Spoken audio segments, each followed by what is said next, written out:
Hello there. Welcome to Broker Rehab, episode 2 with Jeff Sutherlin. I'm Courtney Twiss. We are so excited, as if you can't tell, about this new podcast, which is definitely geared towards our fellow realtors and team leads, those that are leaders in our industry. And today we're going to bring the heat.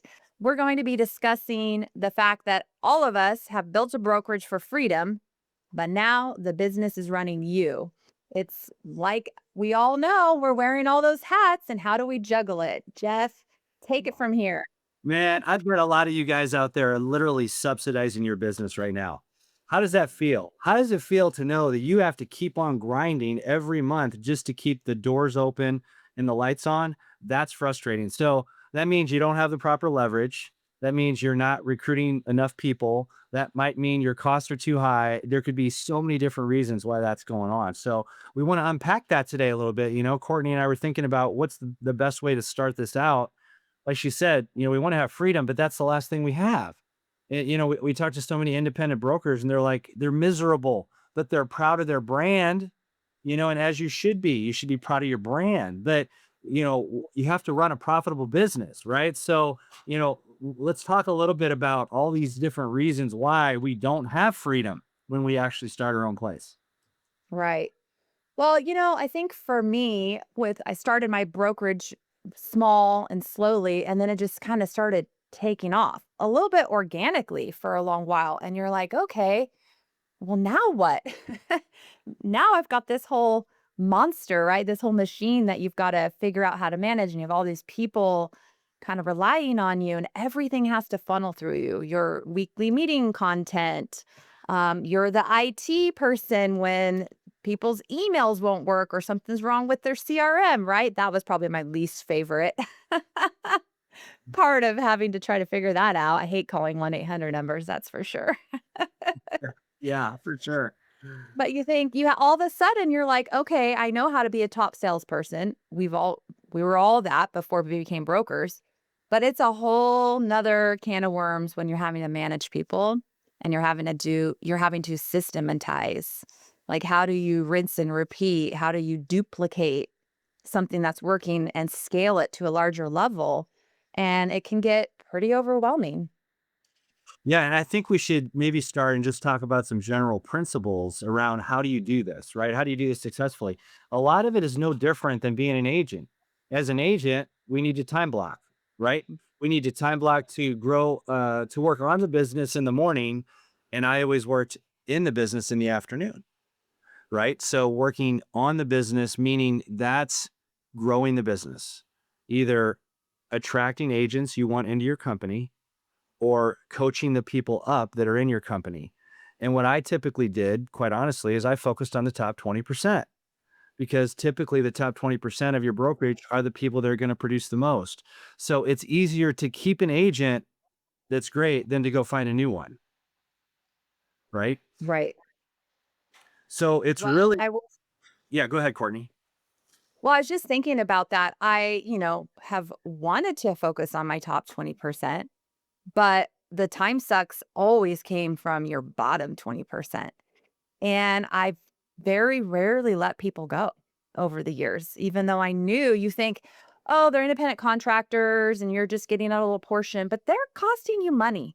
Every single agent that you bring into your brokerage costs you money, and you have to know what that number looks like. What does each agent cost the company, and what does each agent bring in on average for the company? And I don't know that a lot of people don't look at their numbers like they need to. Well, you hit that on the head, Courtney. So what I used to do every year, which was very different from most independent brokerages, and also when I was a team leader for a national franchise, I would call in the bottom performers every year. And I would call them in and say, hey, I care about you. I'd like to know what your goals are for next year. What would you like to achieve? Well, Jeff, I like to do one or two deals, this next year. I've got a lot going on. You know, I appreciate that. We may not be the right fit. And the reason I say that is because it's not just the financial cost that Courtney's talking about, it's also a cost to your brand. Because what happens is over time, your brand gets lessened and, for the lack of a better word, dumbed down because you don't have people in the brokers that are producing. So when I started my company in Chandler, Arizona in 2009, which was like the worst possible year you could ever start a company, it was great for us. We only hired full-time agents. Mhm. And it got out there. It got out there in the community that that company only hires full-time agents. And what happened is the culture and the brand was so good and people were clamoring to get in while we were actually saying, no, it might not be a good fit. You have to be able to say no, right? And you also have to know when it's time to let people go. It's called top grading. It's a very good concept, something that very few brokers will ever do.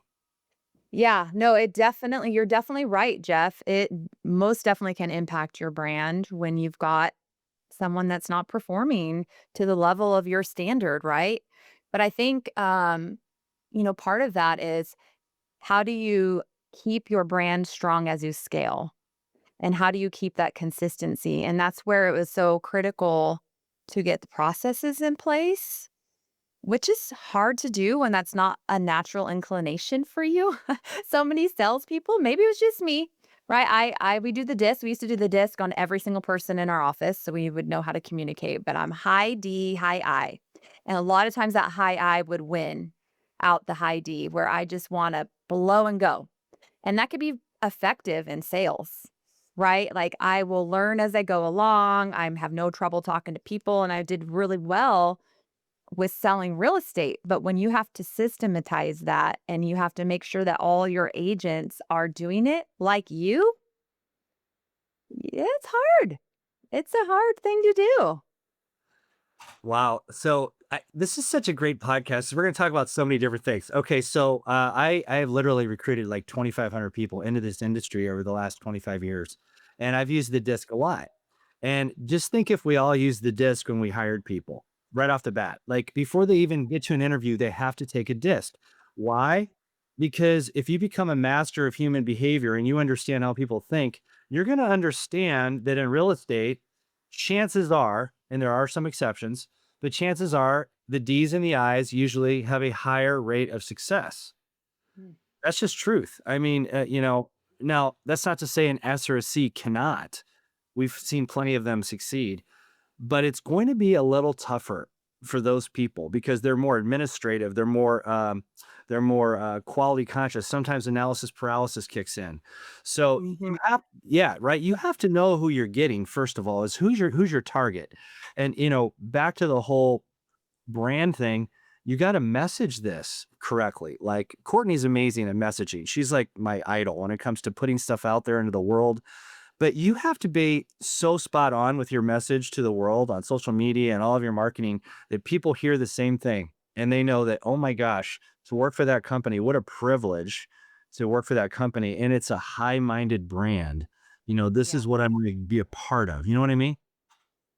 For sure. And it's back to consistency, whether it's in your branding or your management. You have to say things 7 times before it's heard. And that's true with social media. Like if people think, oh, I put this out and so say everybody's seen it. Well, that's not true. You actually need to repeat and maybe a little bit different, but repeat over and over and over. And that's how you keep your branding strong. It's the same when you're training up your people. They don't hear you the same way. Some see, some feel. Back to the disc. And you have to do it over and over and over in order to get to make it strong, right? Amongst your whole team. Yeah, and a little bit more about the whole recruiting process. As you do a disc, let's say you do that at the beginning, you actually interpret the disc. You can buy disc assessments in a lot of different places. You could do it in 5 minutes and determine what their score is.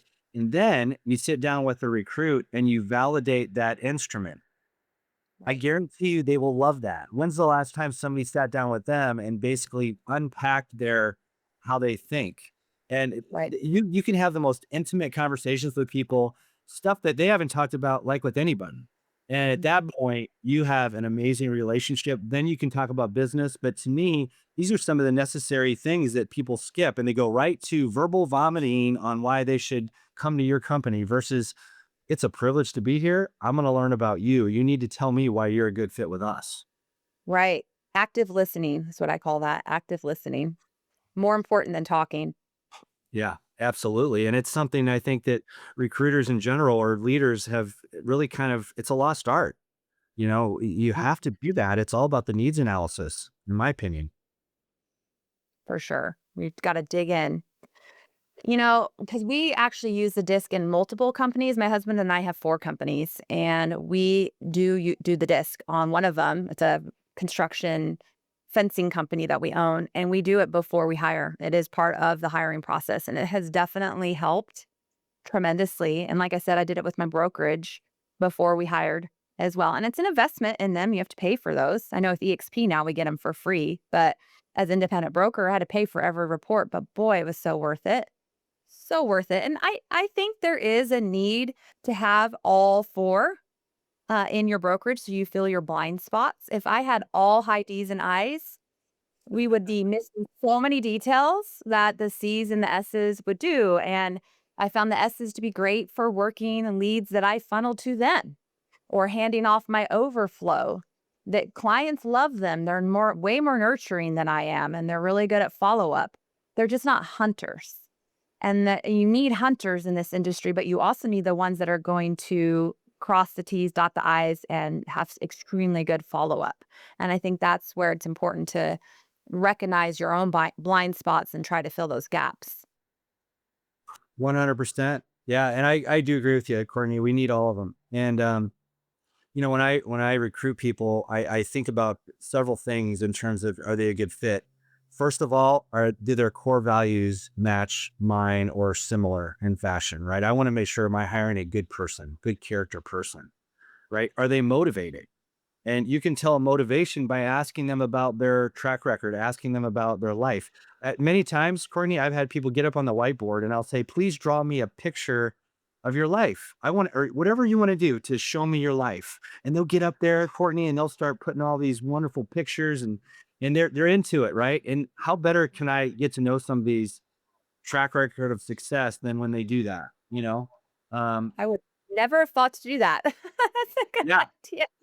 it's awesome. So, motivation, their track record, do they share the same kind of values that I have and what we're looking for in the company?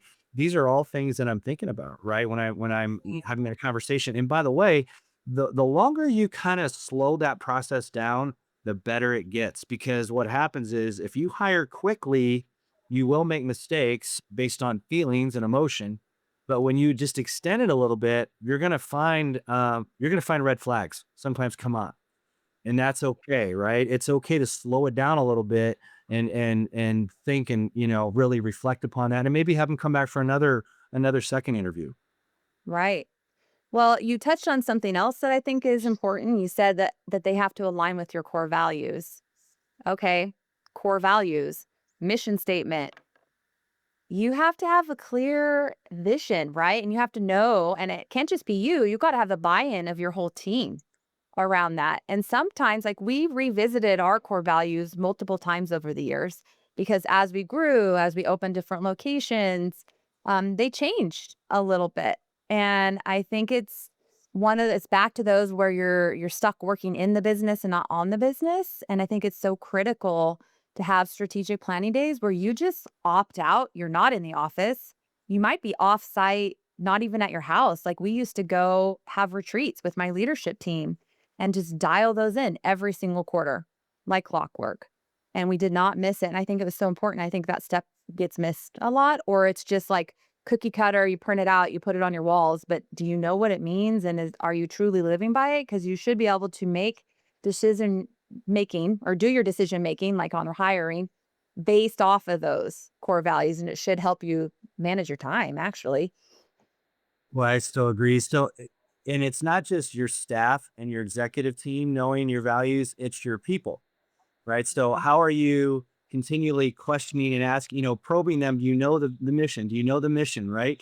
And that's so important that people feel that they're a part of something, right? When I've been a part of the best cultures, people feel like that mission is bigger than themselves. And you have to, as a leader, you have to show the vision, right? Without vision, the people perish. So you continually have to go back to that vision and remind people, why are we doing this? It's so, so important to refresh that, when things change. Right. Yep. No, I agree. Kind of think about your not just your vision, but also like how do you differentiate yourself in the market and how is your brokerage going to be different than your competitors? And that's hard to self-reflect like that Yeah, absolutely. and really understand how you're going to break apart and why people would want to work with you versus your competitor. Yeah. And here's the thing. You're probably going to have the upper 20 to 30% of the people that are really plugging in, right? Those are the people, they're in it to win it, they're career oriented. And then you're going to have the rest of the people, right? Yeah. And so here's the thing, what I did is I always tried to find mechanisms where I could touch multiple people at once. So, Courtney and I want to give you guys some meat and potatoes in every episode. One of the things I would share today is, well, try to do group coaching with people. Mhm. Get a group of 10 together and go, "Hey, please, can you make it on this in this room or this Zoom call, whatever, and we're going to go over this," right? That way you're leveraging your time big time. I do a lot of that, and I also do a lot of videos, right? I am Mm. constantly whatever I'm teaching, I'm putting on a video. I'm putting on a video, and I'm creating a knowledge base. So then, if somebody has a question, if you have to do the same thing like multiple times all the time, that's a red flag, right? So everything you're doing, you need to start recording it and putting it in a portal. We can give you some ideas on that. We have a whole episode geared toward that actually on leverage. We have so much good stuff to share with you guys, but think about that this week as you go forward. How do you leverage yourself and not do the same thing a gazillion times? Right. Right. And you are so good with your videos, Jeff. I love it. Oh, thank you. Thank you. Yeah, it's fun. It's fun. And if you're a content expert, like many of you are that are leaders of your brokerage, you're there because people respect you. They want to hear from you. So you have to do this. You have to do this content and get it out. Remember, this is a retention thing. This retains great people. If they're getting fed and you're leading them, they're not going to go anywhere. No. No, good point. Good point. Yeah. Well, I was just, kind of along those same lines with like the structure. And so I know for me, I chose to run my company with EOS. Is that something that you did with yours or did you not? What kind of structure have you utilized? Yeah. Are you talking about like the CRM or what are you talking about with that, Courtney?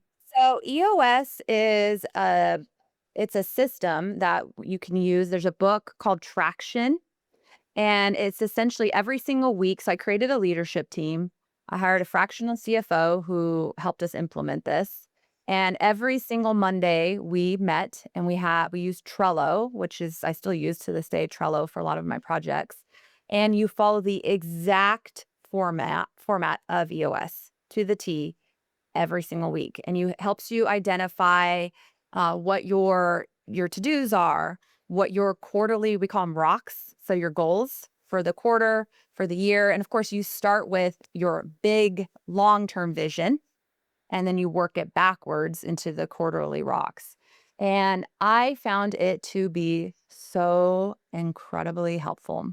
So helpful. You never missed it and you did not and you have somebody that's called an integrator, which was not me. I'm the visionary. Michelle Roderick in my group was the integrator. She would run the meeting. I would come up with ideas. She would help figure out how the heck we're going to implement them. So is that like a management in a box kind of software, like teaching you how to run the brokerage? Is that what EOS It's is? just a structure for your businesses on how to run more lean, actually. I think I could be wrong, but I think it started with in manufacturing with like getting lean with your systems, right? Gino Wickman wrote the book. Highly recommend it to anyone that's an entrepreneur that needs to get more structure around their business. That's awesome. So, okay, so you got your vision, and then you Yeah. have these weekly meetings that are using the EOS system, and then it sounds like you're using the Trello system too. Is that more of the mechanism, like the how tos on getting things done? Trello is there's other things kind of like it, like Monday, I think is another one that's similar. And it's just it's a website that you plug everything on. It has little cards. So it almost looks like post-it notes on there. And you can see who owns what rock because there's somebody accountable, one person accountable for each action item. And so it just gives you that higher level of accountability. And it's just a way that I like to be able to see what we're doing each week. And you can, you know, plug in and someone else can see what you've put in there. Just made it a little more efficient than like doing it on paper. I love it. That sounds awesome. So we covered some good stuff today in terms of mission, vision, using these tools. And by the way, if you have a question on how to use those tools, please get a hold of Courtney. I mean, that's what it's all about. We're here to help you. Um, the other thing too is as you're growing a brokerage from like 0 agents, where you're the only person, so there's one of you and 0 agents, I think you need to start understanding what is your secret sauce? What are you the best at? Are you better on the compliance side, on the brokering side, or are you better on the agent attraction side? Because you need both. And so when you figure that out, then I need to go get somebody else to help me. When I grew a company in Chandler, Arizona, from 0 to 250, we were like number one in the whole state of Arizona for production per agent. I did that because I focused on the agent attraction and my business partner focused on the brokerage, the brokering and the compliance. So when you get clear on that, you grow a lot faster. Well, I agree with you, but I will say one little caveat, and this is just me. Partnerships are hard. Oh yeah. And so when you're talking about having a partner, I mean, you have to be thoughtful on that. Or in my case, I created a leadership team and managers is kind of the way I did it. Cause it's true. You do need to have those people filling those different voids. But, for those of us out there that have partners, that can be tough sometimes. Yeah, you're right. But you're absolutely right. It's like if you can create a leadership team, and let's think about this. A broker, there's I would say high level brokers that are very, very skilled, and then you have transactional brokers. You can go get transactional brokers for not a whole lot of money every month that are reviewing files, right? There's Mhm. file review and then there's escalation of issues.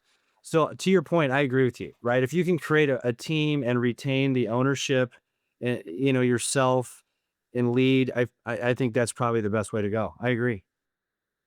Yeah. Although it can be lonely sometimes when you're the broker and you have no one that you can actually like be transparent with or talk to, or, sometimes times are tough or you're making really stressful decisions that impact people. If you don't have a partner or a leadership team, you got to have a mentor or somebody that's your person that you can kind of talk to and, help hold your hand now and again. And that is so true. I mean, this is partly why we put this together, right? I mean, if you have a question, put it in the chat, or if you just want to talk to one of us, call us because you got to have somebody outside of your brokerage, right? You have to. It's so important. You need somebody that you can talk to that you're safe with, and you know that you can trade. Your difficult moments with them and not feel like they're going to take advantage of you. It's all about masterminding and collaboration. Well, along those same lines, if you want to be on our podcast, if you aren't a broker, we want to hear from you. We want you on as our guests because we all can learn from one another. So if that's something you're interested in, please reach out to us because we would love to have you on.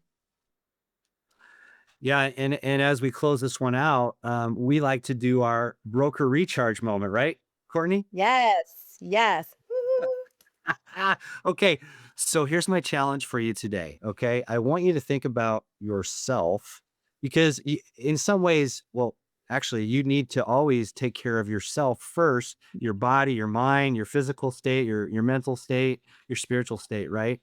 So I've been doing Miracle Morning for 5 years. Great book written by Hal Elrod. And I go through these rhythms every single morning because if you win the morning, typically you'll win the day, Mm. right? So I'll do 5 minutes of silence and meditation, prayer. I'll do 5 minutes of affirmations, 5 minutes of visualization, 60 minutes of exercise, 20 minutes of reading, and 5 minutes of scribing. So I go through this rhythm, right? It gets me locked and loaded for the day. But I just want you to, I'm going to challenge you with this. I want you to write one note a day for the next week to somebody in your brokerage. And if you don't have any agents, then I want you to think about somebody outside of your brokerage that you're thankful for. And I want you to write them a note of gratitude. Mm. I want you to write it on a with blue ink on a slant because psychologists say that that's much better for reception from the receiver. So blue ink on a slant, and I want you to focus on something you love about them, and I want you to write about it, a trait that you love, and let them know how much you appreciate that, and say, "Let's chat soon," and just put your phone number in there and your name. Don't talk about real estate. Don't talk about your company. Just tell them how much you appreciate that trait in them and what an impact it's had in your life. Do that and see what happens in your life this week. Perfect. Great advice to end this episode on. Thanks, Jeff. You're welcome. All right. Well, I think that's a wrap for episode 2. Until next week. It's going to See be you guys later. awesome. So you can follow, yeah, you can follow me at All Things Twiss, and you can follow Jeff at the Jeff Sutherlin Show on YouTube, where we'll be dropping these episodes. And we hope you have an amazing rest of your day. See you later, everybody.